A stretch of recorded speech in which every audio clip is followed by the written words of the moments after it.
आइए बच्चों, आज कक्षा 10वीं विज्ञान में हम धातुओं के उपयोग के बारे में चर्चा करेंगे। यानी कि धातुओं का उपयोग कहाँ कहाँ पर होता है। तो देखिए, पहला उपयोग है विभिन्न प्रकार के बर्तन बनाने में। यानी कि धातुओं से विभिन्न प्रकार के बर्तन बनाए जा सकते हैं। जैसे आपने सुना होगा बच्चों, तांबे का बर्तन, तांबे का मतलब कापर। एल्युमिनियम का बर्तन आपने सुना होगा। तो इस प्रकार बच्चों धातुओं से विभिन्न प्रकार के बर्तन बनाए जाते हैं। तो कहने का मतलब कि धातुओं का उपयोग बर्तन बनाने में होता है। दूसरा उपयोग है मूर्तियां तथा आभूषण बनाने में।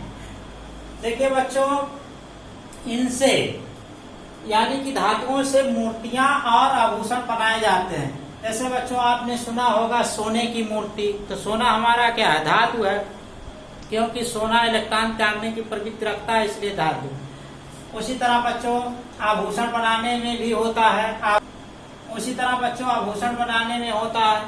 जैसे बच्चों आपने सुना होगा चांदी का आभूषण, सोने का आभूषण। इस प्रकार बच्चों धातुओं का उपयोग हम आभूषण बनाने में भी करते हैं। अगला उपयोग है मशीनों के पुर्जे।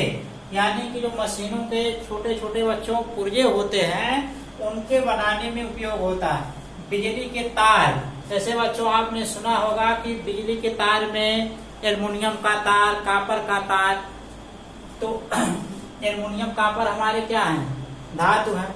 इस प्रकार बच्चों हम कह सकते हैं कि धातुओं का उपयोग बिजली के तार में होता है एवं अन्य बिजली के उपकरण के निर्माण में। यानी कि और बिजली के जो उपकरण होते हैं उनके निर्माण में धातुओं का उपयोग होता है। अगला उपयोग है बच्चों विद्युत लेपन में। विद्युत लेपन का मतलब बच्चों ये होता है कि एक धातु पर दूसरी धातु का परत चढ़ाना क्या है? लेपन है। जैसे बच्चों आप सुने होंगे किसी धातु पर सोने की क्या है? पॉलिश चढ़ा दी गई है, यानी कि उसकी कलाई कर दी गई है। आगे देखिए बच्चों, अगला उपयोग है मुद्राएं बनाने में, कॉइन्स यानी कि सिक्के बनाने में भी इनका उपयोग होता है। जैसे बच्चों आप पहले सुने होंगे कि तांबे के सिक्के चलते थे, सोने के सिक्के चलते हैं। तो इस प्रकार धातुओं का उपयोग बच्चों इसमें मुद्राएं बनाने में यानी कि कॉइन बनाने में होता है। आइए बच्चों, आगे हम धातुओं का संक्षारण पढ़ेंगे। यानी कि धातुओं के संक्षारण के बारे में जानकारी प्राप्त करेंगे। देखिए बच्चों, धातुओं का संक्षारण होता क्या है? धातुओं का संक्षारण का मतलब होता है बच्चों धातुओं का क्षरण होना। यानी कि धातुओं का क्षरण होना ही क्या है? धातुओं का संक्षारण है। देखिए बच्चों, धातुओं का संक्षारण कैसे होता है? यानी कि धातुओं का संक्षारण कोरोजन ऑफ मेटल्स। देखिए बच्चों, वायु अथवा रासायनिक पदार्थों द्वारा धातुओं का क्षरण होता है। अब देखिए बच्चों, हर धातु का क्षरण वायु या किसी रासायनिक पदार्थ द्वारा होगा। ये कह रहे हैं बच्चों, वायु अथवा रासायनिक पदार्थों द्वारा धातुओं का धीरे धीरे क्षय, डिस्ट्रक्शन होना संक्षारण कहलाता है। यानी कि धातुओं का वायु अथवा रासायनिक पदार्थ द्वारा धीरे धीरे क्षरण होना संक्षारण कहलाता है। जैसे बच्चों आप देखे होंगे कि लोहे पर क्या है? जंग लग जाता है। यानी कि लोहे पर एक भूरा पदार्थ जम जाता है। ये देखिए बच्चों, जो लोहे पर भूरा पदार्थ है जिसको हम जंग बोलते हैं, यह नम वायु की उपस्थिति में ऑक्सीजन से अपक्रिया करके बनाता है ferric hydrated oxide. H2O hydrated है बच्चों। जहां भी जल लिखा गया है इसका मतलब कि वो पदार्थ क्या है? हाइड्रेटेड है। हाइड्रेट शब्द आता है बच्चों जल के लिए। यहाँ देखिए बच्चों यक्ष लिखा गया है, तो ये क्या है? जल के अणुओं की संख्या है। जल के अणुओं की संख्या यहाँ निश्चित नहीं है। जल के अणुओं की संख्या कुछ भी हो सकती है। देखिए बच्चों, जंग क्या होता है? हाइड्रेटेड फेरिक ऑक्साइड ही क्या है? जंग है। जब भी बच्चों पूछा जाए कि जंग का रासायनिक सूत्र है तो आप बताएंगे फेरिक ऑक्साइड जो हाइड्रेटेड होता है, यानी कि कह सकते हैं हाइड्रेटेड फेरिक ऑक्साइड ही क्या होता है, जंग होता है। और इसका जो कलर होता है वो बच्चों कैसा होता है, भूरा होता है। जो हाइड्रेटेड फेरिक ऑक्साइड जो हमारा बनेगा बच्चों जंग के रूप में, वो कैसा होगा, भूरा होगा। तो एक चीज बच्चों यहाँ जानिए कि कहीं कहीं आपको एक फार्मूला मिलेगा Fe3O4। अब फेरिक ऑक्साइड बच्चों हमारा जो होता है Fe2O3, ये क्या है हमारा फेरिक ऑक्साइड, ये फेरिक ऑक्साइड है बच्चों। तो ये हमारा क्या होगा, इसको समझने के लिए बच्चों आप देखिए, हमने आपको बताया था कि आयरन जो होता है, लोहा जो होता है, एक 2+ चार्ज होता है, 1+3 चार्ज वाला आयन होता है आयरन का। यानी कि आयरन जो है परिवर्तित संयोजकता को व्यक्त करते हैं, प्रदर्शित करते हैं। एक पर होता है 2 चार्ज और एक पर कितना होता है, 3 चार्ज। ये देखिए बच्चों, हमने बताया था जब चार्ज की संख्या कम होती है तो हम शब्द के अंत में अशब्द जोड़ते हैं, और अगर चार्ज की संख्या ज्यादा होती है तो शब्द के अंत में एक शब्द का प्रयोग करते हैं। तो ये हमारा क्या होगा, फेरस आयन। ये क्या है, फेरस आयन। और ये क्या है, फेरिक आयन। ये हमारा फेरिक आयन हो गया, ये क्या है, फेरस आयन हो गया। अब देखिए बच्चों, जो आयरन के आयन हैं, अगर इनके ऑक्साइड बनाए जाएं तो 2 प्रकार के ऑक्साइड बनेंगे। एक होगा, अगर इसके साथ बच्चों देखिए हम फेरस आयन के साथ अगर ऑक्सीजन आयन को जोड़ते हैं तो बनेगा Fe(O). अगर इसके साथ बच्चों जोड़ते हैं यानी कि Fe3 और O2 नेगेटिव, ये बन जाएगा हमारा क्या, ये तो बच्चों हमारा क्या बन गया है, FeO बन गया। आगे देखिए बच्चों, अगर हमारा फेरिक आयन ऑक्साइड आयन से जुड़ता है तो बनाएगा Fe2O3। जब चार्जों का ट्रांसफर करके बच्चों इनकी संख्या निर्धारित करेंगे तो इसका चार्ज जब इधर आएगा तो Fe की संख्या 2 हो जाएगी, और इसकी चार्ज की संख्या इस पे लाएंगे तो क्या हो जाएगा, ऑक्सीजन की संख्या 3 हो जाएगी। ये आपको बताया जा चुका है कि आयन की सहायता से कैसे यौगिक को लिखते हैं, चार्जों का ट्रांसफर करके उनकी संख्या को निर्धारित बच्चों करते हैं। देखिए अब बच्चों हमने कहा था कि आयरन और ऑक्सीजन की सहायता से एक ऑक्साइड बनता है Fe3O4। अब देखिए बच्चों, Fe3O4 कैसे बनेगा, अगर हम फेरस ऑक्साइड और फेरिक ऑक्साइड को मिला दें। देखिए FeO फेरस ऑक्साइड, और ये क्या हो गया, Fe3O Fe2O3 यानी कि फेरिक ऑक्साइड। अगर इनको बच्चों मिलाते हैं तो क्या बन जाएगा, Fe3 और O4 बन जाएगा।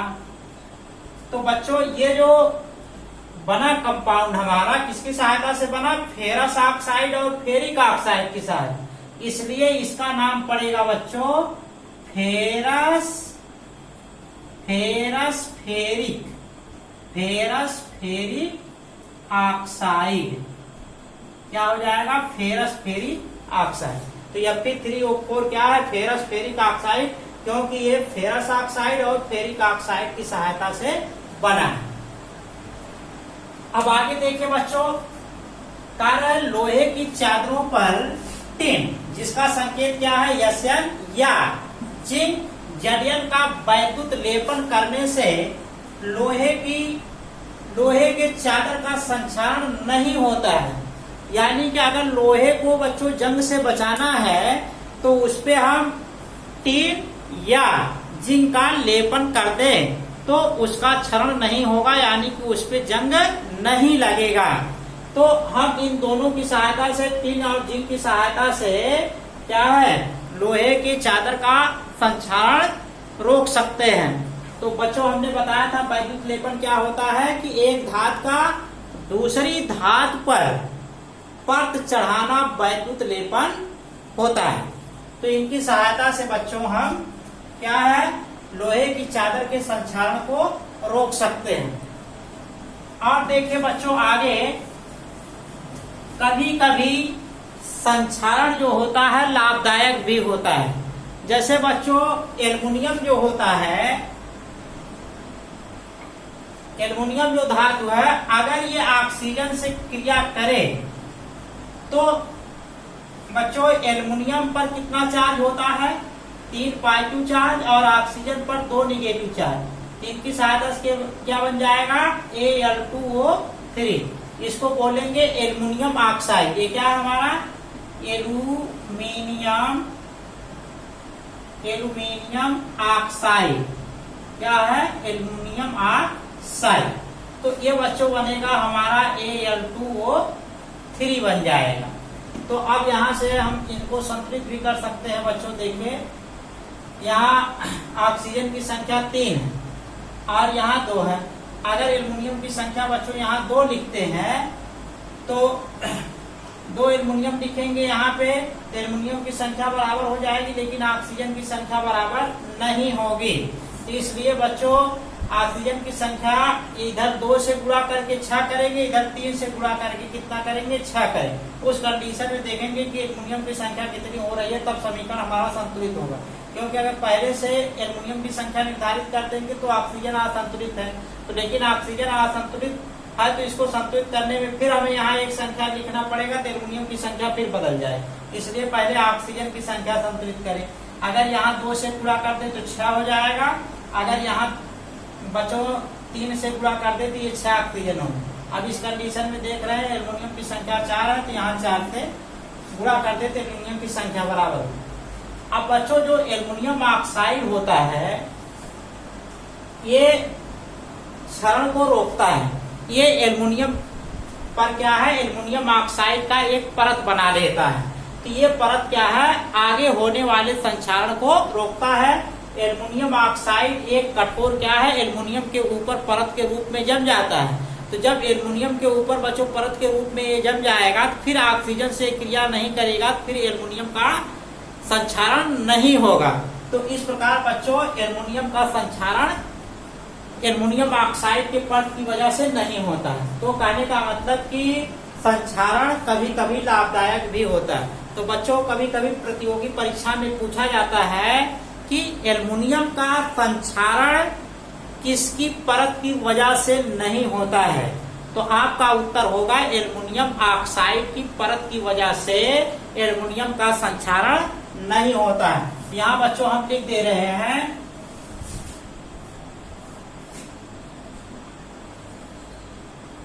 नोट पे लिख दे रहे हैं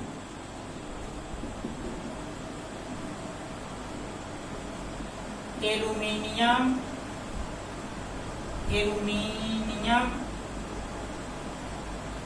Al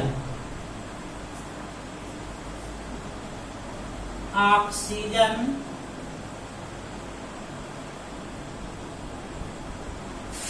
से अभिक्रिया करके एल्युमिनियम ऑक्साइड का एक परत बना लेता है,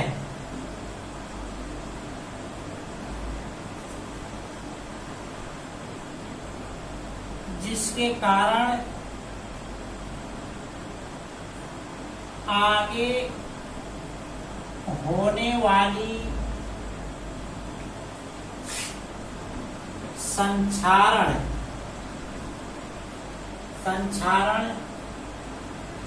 की अभिक्रिया